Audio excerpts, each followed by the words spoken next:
Hello mga Lods, so dito kami ngayon sa Eastside Having Resort dito sa Padre Garcia. Tara, samahan nyo ko, ikutin natin, let's go! Ito po yung harap ng resort guys, it's a private resort. Yan, bago pa lang to guys, na umpisa pa lang nilang parade yan.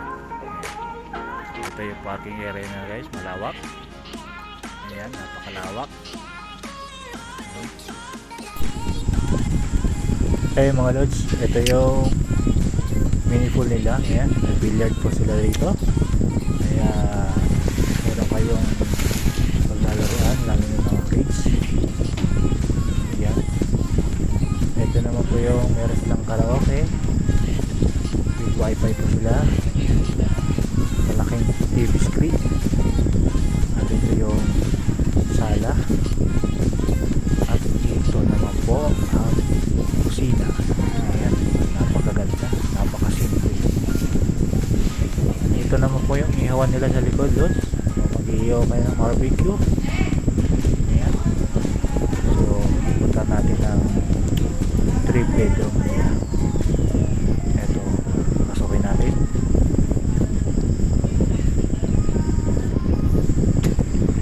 Ayan, Lods, oh. Meron siyang dalawang bed, bale apat ang kasya. Ayan, double deck bed. Ito yung pangalawang kwarto nila. May dalawang double deck, apat ang kasya. Ito naman po yung kanyang CR. Ayan, napakaganda ang CR, napakabango. Ayan yung shower. Ayan, napakaganda yung CR nila. Ayan, tingnan natin sa labas. Kaya pwede kayong mag-unwind dyan sa gabi. Ito yung swimming pool nila, napakasimple, napakaganda. Ayan guys, sarap ng swimming dito guys, oh. Ayan, yan yung mga Lods kung gaano kaganda, napakaliwalas. Ito naman po yung master bedroom nila, pasok na. Wow, ano yun nakita ko?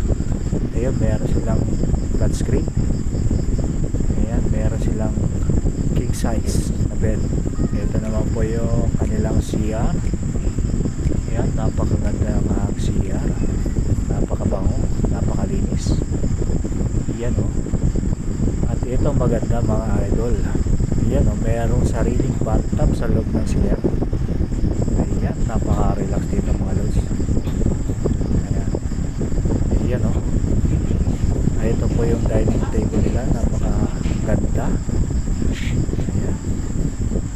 Enjoy lang mga Lods. Thank you for watching. At God bless po sa inyo lahat.